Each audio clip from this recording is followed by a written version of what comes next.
Hey everybody, this is Rydo, and we are back for another recording session of Hearthstone. Let's trade out one of these, Paladin and Priest. Pretty much we don't need the Paladin or Priest quests ever again, because both the Paladin and the Priest have been max leveled. That was definitely a mistake on my part. I should have paid more attention, like Hunter and Mage. Mage is at max level, Hunter isn't. So, yeah. I should have balanced it out more. We're done with the Tavern Brawl.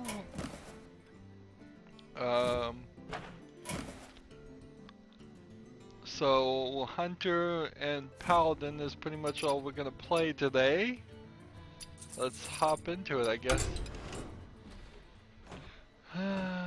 Hunter. Hop it. Starting off bright and early this morning, so as always, that's probably a horrible mistake. I finished Lego Batman 2 DC Superheroes, and I kept trying to call it DC Comic Superheroes, and it's not called that. But then, you know what?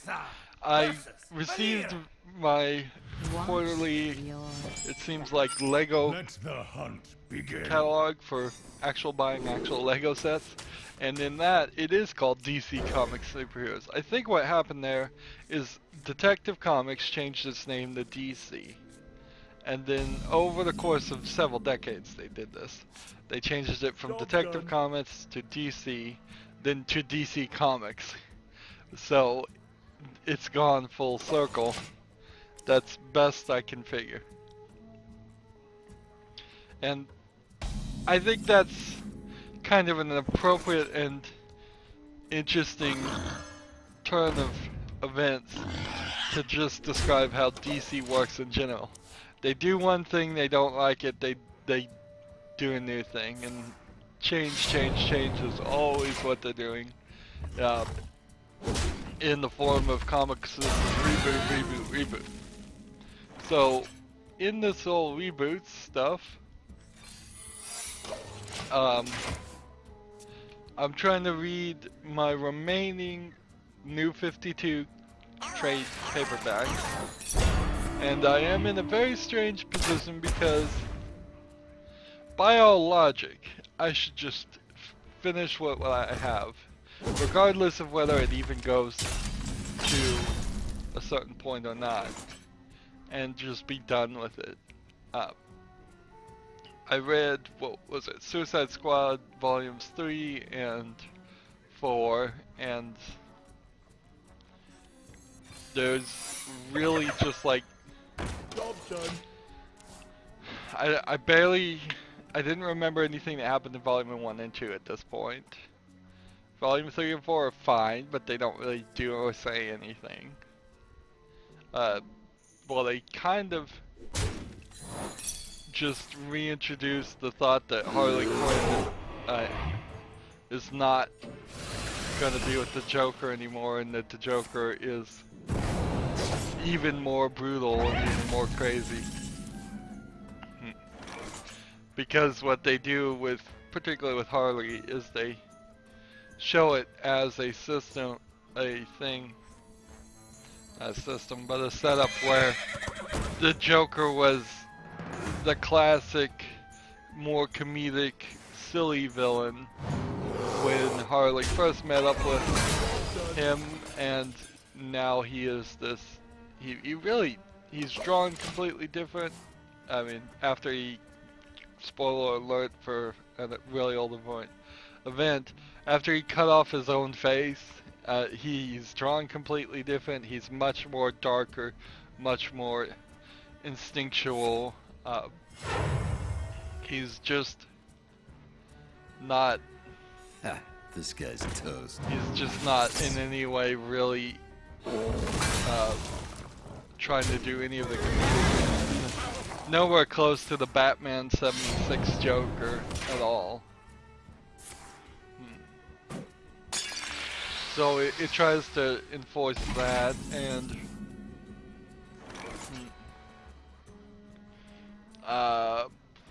what happened then is, I think right at the end of 4, the Crime Syndicate, which is the Justice League from Earth 2 but evil, took over the base of the Suicide Squad, and that kind of is where the Volume 4 of the trade paperbacks left on a cliffhanger. And that's kind of the problem, is it's always going to leave on a cliffhanger, or it's just going to end with a whimper. There's never going to be a good ending. You're just not going to get something like the final volume of Sandman, or some of these other independent titles where they just know they're only going to go certain lengths and do that. Even not quite independent titles have some of that problem.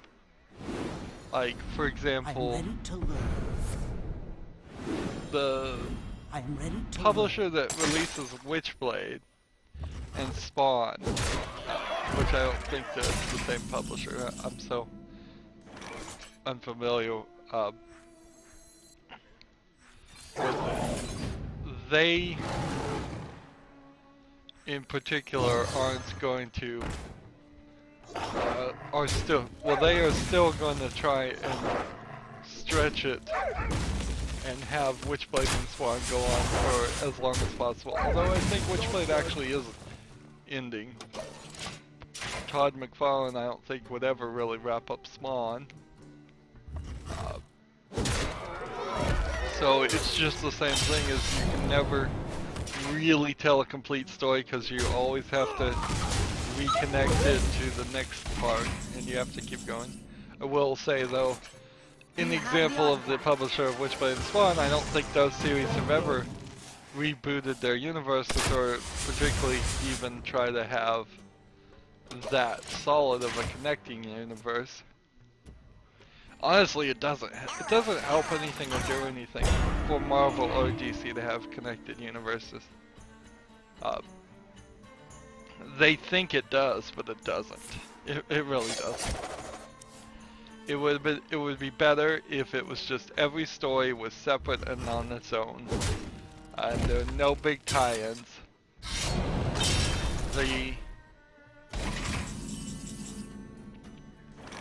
What you end up with, today, really, I don't have to be a princess, is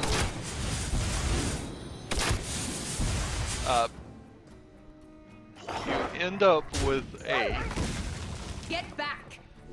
a supremely insecure series of books. A good equivalent, and I have thought about doing this, and I probably do a little bit of it unintentionally, but I try not to do too much of it, is it would be the equivalent if my channel was just constantly saying, if you really want to know what's going on in my Hearthstone series, you've got to also watch my Dishonored series, or like Dishonored should be already done and over by the time you're seeing this, but whatever. Today, I don't have to be. And if you really want to understand what's going on in my Dishonored series, you've got to then watch my point-click Sam and Max series. And just every series, me trying to make a ridiculous argument that yes, all the video games I cover are all in the same universe and the story all connects. And I suppose on my Hearthstone series, because it's a vlog, that almost kind of is true, but I don't really feel like it. I don't really push people to watch my videos, probably to my own detriment by far, that extreme. And I would never withhold content. I was watching another YouTuber who was saying, like, this could be a 3 or 4 or 5 part series, but you have to let me know with likes and let me know that you want to see it before I'll make the second part. And I'm like, wait a minute, no. I don't care if you make 4 videos. I don't care if you release 4 videos over the course of 4 weeks.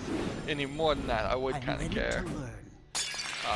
But you make all those things, and you do it. You're a content creator. Your job is to create content. You can't argue around that one. You can't be withholding in the attempt to get more views. And that's exactly what DC and Marvel do with these big events, is they're saying you won't get the complete story unless you buy every single one of our books. And we know there are 52 books that come out in theory in a month, or something close to that for DC. It's probably not much different for Marvel. I'm losing here, not a big deal. What was the other one I was gonna play as? We'll just stick with the Hunter. We'll try to get good with the Hunter. As far as I know, Witchblade, again, a series I haven't read, I don't think it does a ton of crossovers. I think maybe one every couple years at most.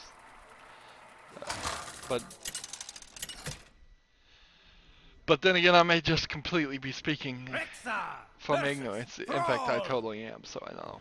For Doomhammer. So, as that gets back to it, I have like Ex Machina started to be collected, and Why the Last Man starting to be collected. I know Why the Last Man is probably not going to be connected to any other stories. Ex Machina, I think, is not going to be connected to any other stories. And those are names I have heard, which as some of the best, and I've already gotten Watchmen, and I couldn't encourage myself to read Walking Dead because it's too black and white and too slow. Sorry. It just is. So, at most, I'm thinking I'll probably just get a couple series and then be done with it.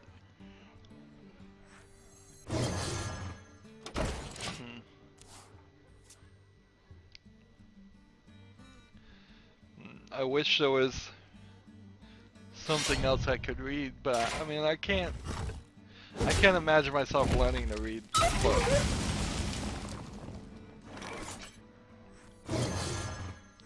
That's inherently the problem, is that I've never been a book reader. In my decades and decades of living, I never did book reports, I never read anything. It was just not something that I could ever keep my attention span on. And even comic books, I couldn't even get through one volume of a trade paperback, which is a ridiculously small amount of reading, without wanting to put it down and take a break. I had to push myself just to read what is probably less than 50 pages of mostly pictures. I mean, it's so ridiculous. So that kind of is, it puts me in this weird situation. In theory, I want to have a complete collection, but I only am really going to get that complete collection for some ridiculous reason that's not going to make a lot of sense. It's going to be like, well, I want a complete collection so I could show it to a nephew or niece when they are old enough to read it, so like 10 years from now, which means they would have probably rebooted the DC universe, I suspect, about 5 other times by that point, and so that's going to be so irrelevant, and their trade paperbacks are never going to be worth anything. It would have to be 400 or 500 years from now before maybe there'd be so few of them, and it's not like, I wouldn't even argue that the books are good. So that's not gonna be there. So I don't even know why I really should even think about completing the collection. And then my next thought is, I think I'm gonna start getting back into watching the anime. I could go through a significant portion, somewhere around, I would say maybe 70% of them, and try to watch all those. And then slowly, after I've watched everything that I have already owned and not finished watching. And then from that point, I could slowly start thinking about adding to it, which will be a little bit weird because that means I'd start adding like 2016 versions of Blu-rays of some things, whereas my latest thing I got was probably somewhere close to a 2012 or earlier Blu-ray. I have a couple Blu-rays, but the majority of it uh, is DVDs. Oh, it's my turn. I guess I should play, shouldn't I?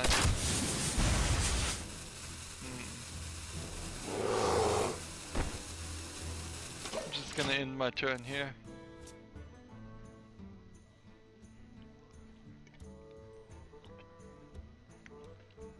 Now the problem with getting back into watching anime is that depending on how much I can stomach to re-watch things I've already seen, will certainly affect what percentage I can really go back and watch. Of course, it's because of the dialysis. I think I have any time for this at all. And in a lot of ways, I'm having the thought too that I shouldn't go back and try to do more You Don't Know Jack. It's just, I think it's just too much. As far as that,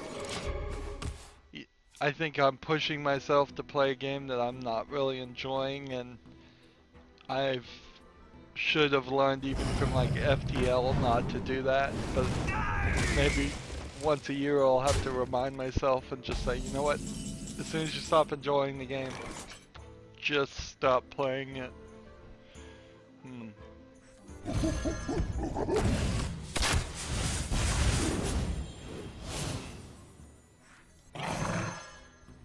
Let's see.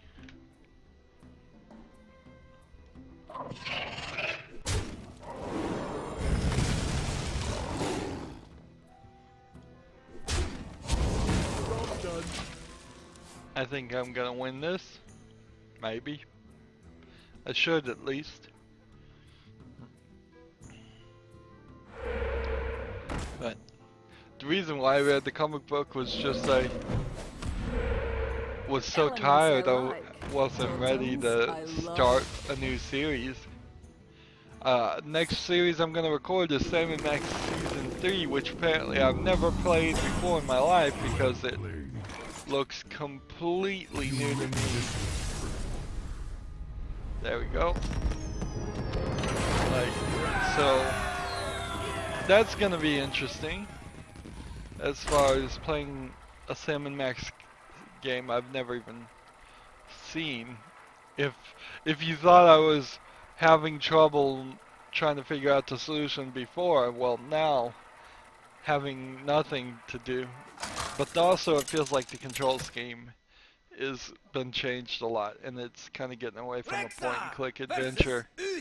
I will fight with honor. Particularly, it has like gamepad controller support, and it actually runs on Windows 10 without having to hack it. And I mean, that's a great thing. I can't say that's a bad thing at all. But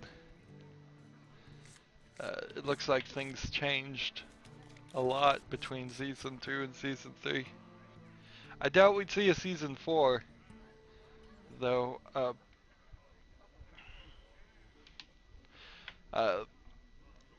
As much as I hate it, you're still pretty much stuck into trilogy territory with video games and movies.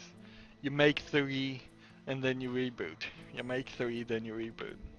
So, like, Rise of the Tomb Raider is an interesting thought there, because we are into game 2 now of the reboot of the series. So, are they gonna make one more Tomb Raider game, then reboot again? I doubt it.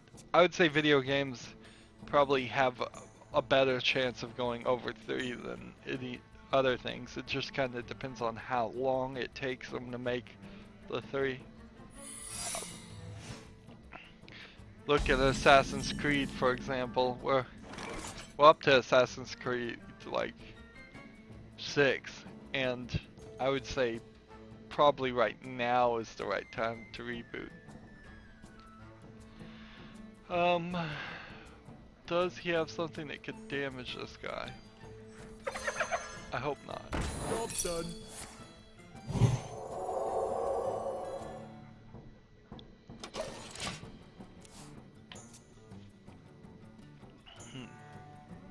May my ancestors watch over me.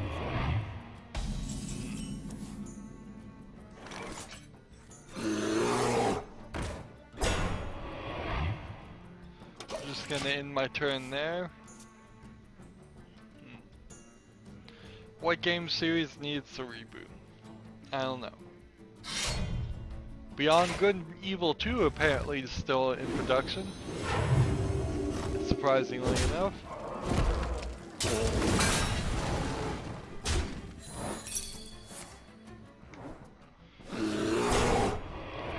So that's gonna come out. Honestly, I'm gonna make somewhat of a controversial statement here. I wish that game had a different name. Because there's really nothing in the game that equals that level, as far as I remember. As far as I recall, there was nothing in the game that justified it going by the name Beyond Good and Evil. Beyond Good and Evil should be the name of, like, the Injustice game, where superheroes turn evil in Earth 2 again. Or, Prototype would be a good one. Like, when you're playing a true anti-villain that would say something like Beyond Good and Evil, and it would make sense.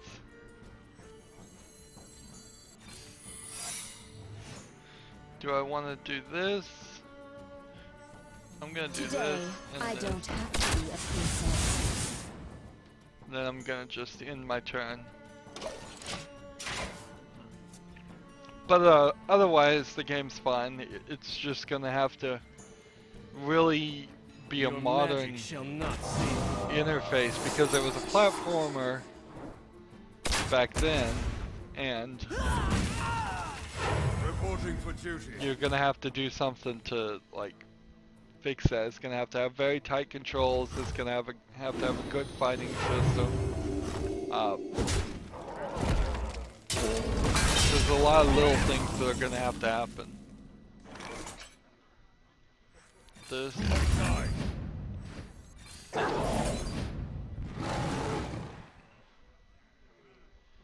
What do we want to do? I guess we'll build this one.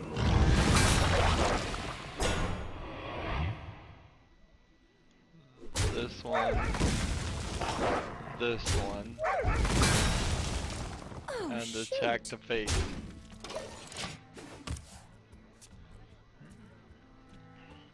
Give me a quest. So, I was thinking, what other games could use a reboot? Well, surprisingly, the James Bond series has not ever really gotten any headwind, or kept any headwind, I guess would be a better way to say it, in the video game world. So I think the James Bond series would be fine with a reboot, and you have so much to work there. You could cover like 3-4 games with a story, and you don't even have to do any writing there at all. It would just be straight up level design, make it in Unreal Engine, and you should be done. It should be very easy. I suspect what the issue there, of course, is going to be is that the license holder simply wants too much money.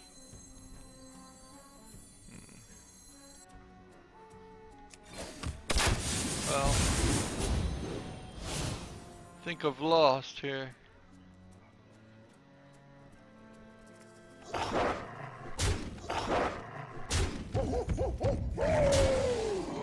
Job's done. Yeah, if he can do a little bit more damage.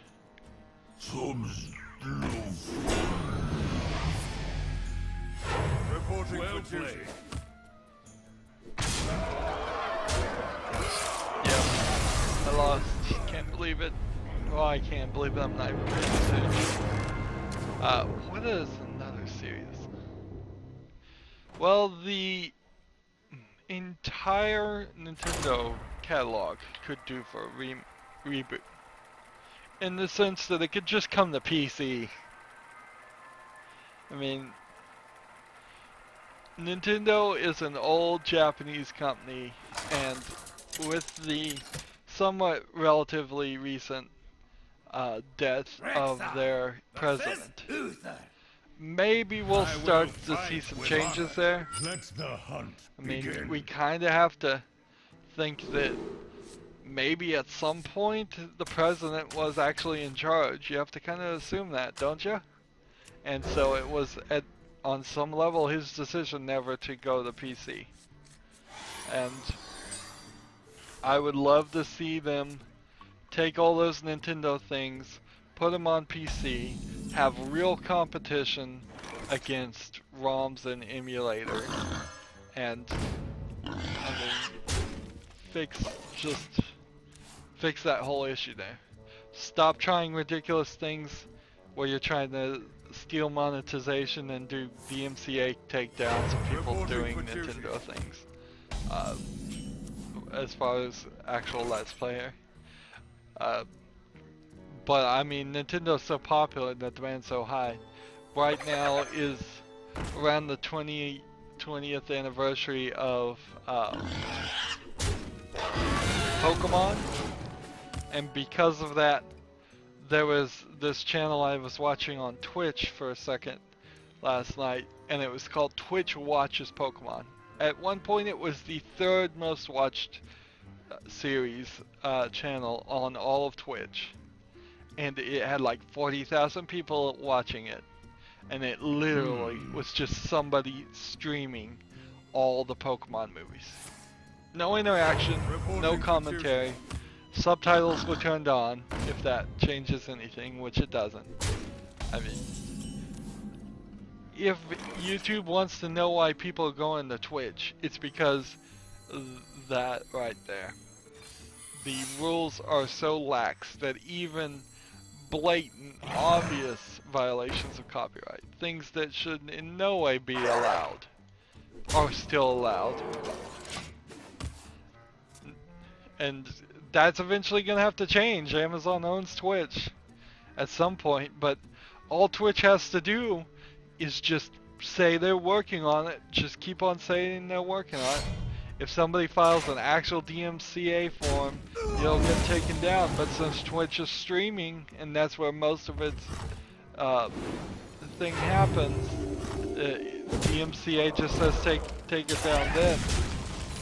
As soon as you've informed them, it's already too late.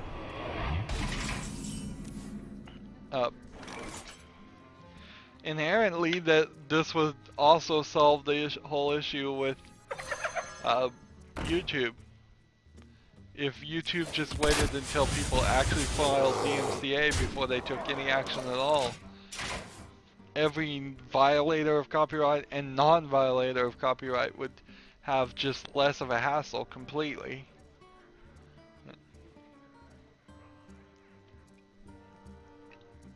By automating and speeding up the process, they've created more trouble for everyone involved.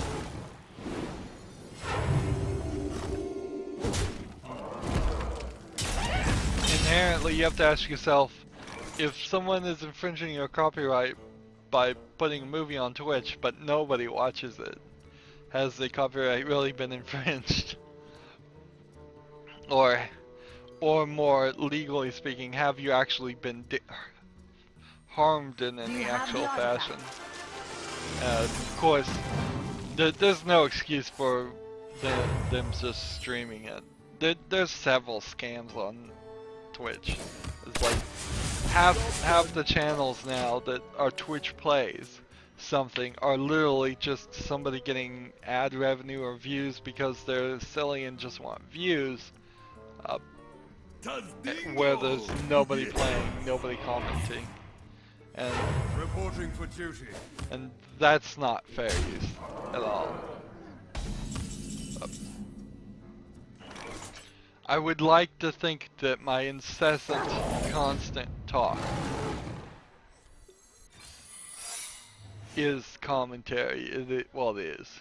I mean, I'm not even gonna say I would like to think. I know it is, but even if people don't appreciate my incessant, constant criticism and talk over a game, it's there for a very good reason.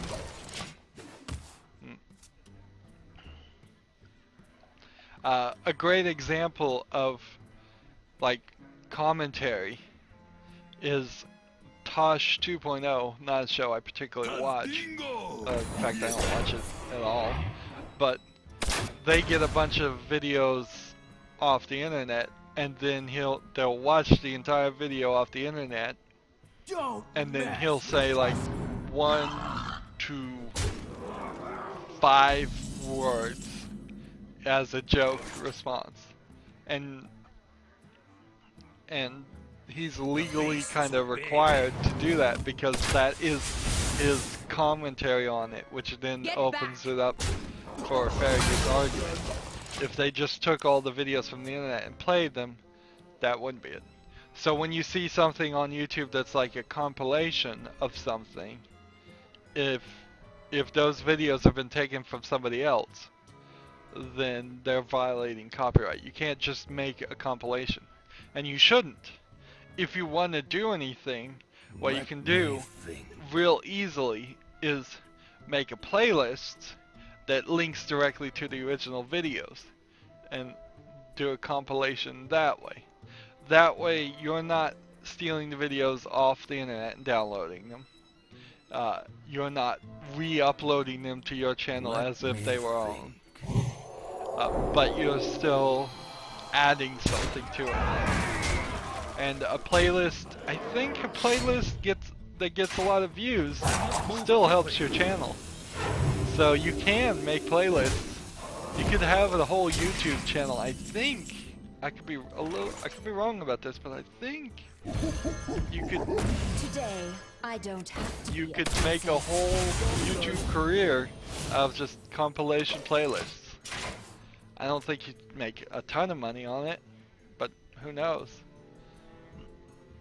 But there's no criticism or review. Similarly, although in a much bigger grade thing, when people do react videos where they take somebody else's entire video and they're just sitting there and saying, yeah, that's right, it's a little bit less, it's a little bit more of a gray area there, because I bet somewhere in some of the copyright laws it says it has to be substantial commentary. That you can't just say, I love this video, I love this movie, now let's play it, and then 2 hours of the movie straight. That seems to be pushing the limit quite a bit. And so like a lot of these React videos I've seen that are the worst offenders do seem like they're not talking about it. If you want to even have a chance in court, I would say you need to be constantly or almost constantly talking. I only let myself stop talking when recording if there's like a cut scene or something. So at most, out of a 30-minute episode video, there might be a 5 or 5-minute cutscene that I'm not saying anything in, so that people can hear the cutscene, which still is fine. We've seen plenty of movie critics throw to a scene and show that scene. So, yeah, I would say constantly be commentating, and you don't have a good argument if you said, well, I said I liked this video, and then at the end, but you had already shown 40 minutes of the video without pausing, without talking about it, without talking over it. The whole point is that at no point do you want somebody to be able to enjoy a video if with you not being a nuisance in it. Or to phrase that better, if the part that you put in your video could ever feasibly be skipped over or ignored and they would still enjoy all the other content, fine. Then you're not putting enough of yourself into your videos.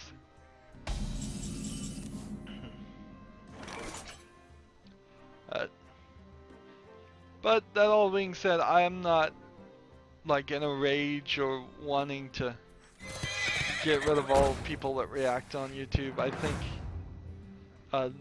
the number of bad actors on YouTube does not really seem to reflect badly on me. Get back! If I'm just gonna be honest. I don't feel like that. I don't feel like somebody that's putting up porn on YouTube or somebody that's doing dumb pranks and people that are doing dumb reactions. I don't think it really is a huge reaction to my channel and my content. It may eventually become a problem if YouTube just gets known for being full of these dumb things, but all I can really do to stop that is hope that there will be some level of community quality enforcement and some level of good production to drown out the bad. So in a lot of ways my videos probably right now are drowned out quite simply by better videos. I can't particularly argue against that. Get back! Job's done. Let's see what happens here.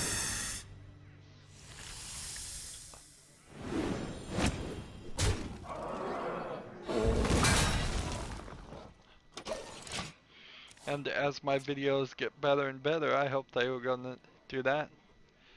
As a side conversation, somebody posted on the now infamous Kerbal Space Program, why did you even post this? Because I didn't succeed at the tutorial. And then they specifically said if I wanted to see somebody fail it, I would just have tried it myself for the 8th time.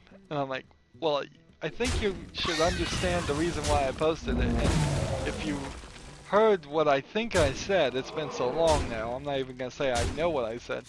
But I'm pretty sure I've said in comments and in the video that this was a pretty critical criticism of the tutorial mode, the training mode in Kerbal Space Program, because it doesn't teach you how to actually do what it's asking. And that's the whole point. That it fails to be a training mode. And after spending like an hour and a half on it, failing, that was the footage I got, was me failing. And that doesn't happen very often. Very rarely do I have to say, I can't do this. And then usually when I say I can't do this, I turn around and play it off screen and actually do it. So when it's so extremely bad, as is the case for Kerbal Space Program's training mode, then yeah, I still couldn't do training mode. And frankly, let's be honest, I played Kerbal Space Program for nearly a year before I recorded that video. So I should know that. I should know how it works. And it should be easier to do. But it isn't. It just isn't. And that's fine if it wants to just be this incredibly hardcore simulator where only 5 people in the world can actually do it. But that's not the type of game that should be on Steam. And it's not the level that should be called a 1.0 version. Because I know in 10 years, I'm fairly certain in 10 years that Kerbal Space Program will be an accessible game. It will be a good game. It's just taking them a ridiculously long amount of time to get to it. Or maybe it won't. Maybe they'll abandon it and make a different game. I don't know. Or maybe somebody will make a better version of a game like that, so it's easier to play. Somewhere though in 10 years there will be a game where you could play that and it would be easier. I don't want something super simple where you just hit a button and you automatically dock, but I want something. Some help, some suggestions, some instructions.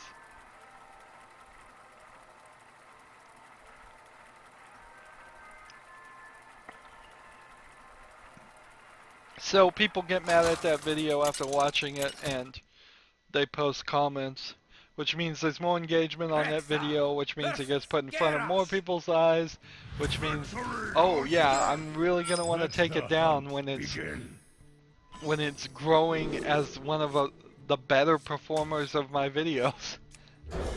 Yeah. Because that's what YouTubers should do. As soon as their videos start getting views, they should take it down because it's not quite what the audience wants. Sorry, can't do it.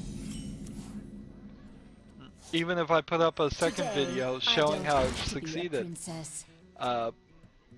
all I could really do is put a link in the original video and try and drive traffic to that. And maybe if I had more free time and any desire to play Kerbal Space Program again, I would go do that. But like I said, I'm not going to succeed at it now. I probably wouldn't be able to succeed at it a year from now. Scott Manley can do it. I've been watching the Beastcast play Kerbal Space Program, and it's a little fun to sit there and watch all the mistakes they're making and be a little bit smarter than that, but not by much. And so the Beastcast is doing their coverage, and at one point the west side of Giant Bomb had Scott Manley come in and play their save file and fix all their mistakes. But frankly, it is Scott Manley, and only Scott Manley, it seems like. He is the only person that can play that game. And he does it by a lot of edits, a lot of quick saving, a lot of quick loading. And by being an actual rocket scientist, in training at least. So that's not an acceptable level of people that can beat the game. You can't just have one person that I can name off the top of my head and they can play it. And that's kind of the only person I know that consistently, successfully plays that game. We had a lot of games like that when I was a kid. Back when NES was out, and even before the first collapse of video games, it was even worse. But there were a lot of games that were just impossible to win at. I mean, literally impossible to win at. Because there was no testing for difficulty, no testing or care for how for if the player could succeed. Remember, video games originally came from the arcade industry that just wanted to steal quarters from kids. So they loved it when a game was unwinnable.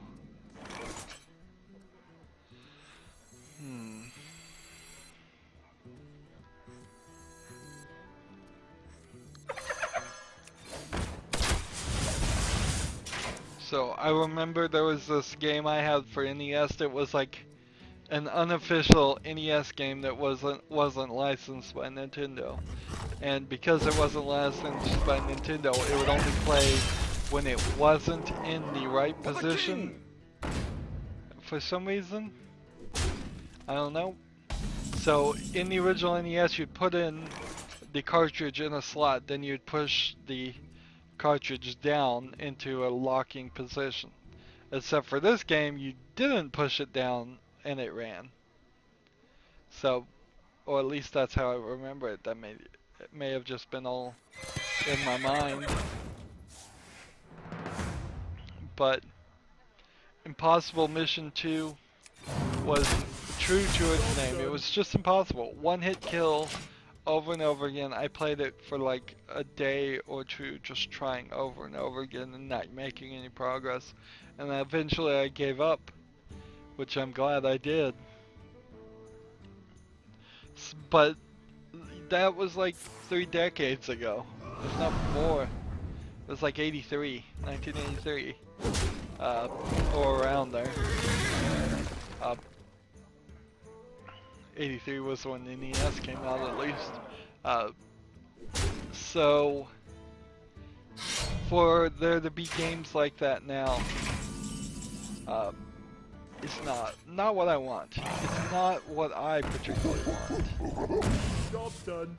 Things like even Spelunky, I find, is not an interesting enough game for its level of difficulty. I really didn't enjoy it. But things like Super Meat Boy, 1001 Spikes, all of those are really hard games that require a lot of good control, and they're just things I don't want in my life as far as games. And fortunately for Super Meat Boy, Spelunky, and 1001 Spikes, they make it pretty obvious at the outset what's going on.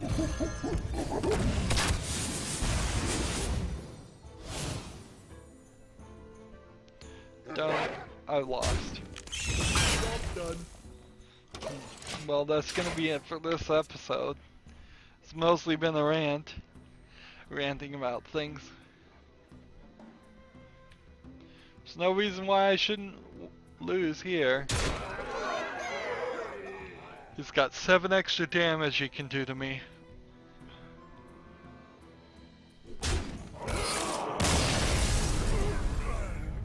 Said a lot of ums in this episode. I was noticing it.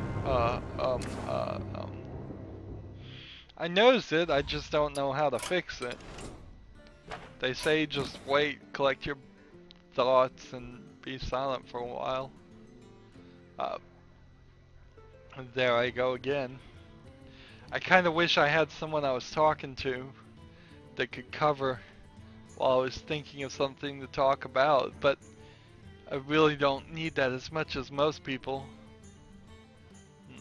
This triangle is weird. It's just this little bend in the this plaque, where the rest of the plaque is perfectly fine. Anyways, we got 100 victory. We're not doing very good. Next time we'll play Paladin. That's gonna be it for this recording. As always, I ask you to like, share, subscribe, comment if you want to, and watch every second of my videos. All that helps out. If you want to support me, you can click on my name, Rydo. On the right will be a blue button that says support this channel. Click it, make a donation. And if you want to friend or follow me on basically any social media sites, there's a whole bunch of links down below. Thank you for watching. Have a good evening.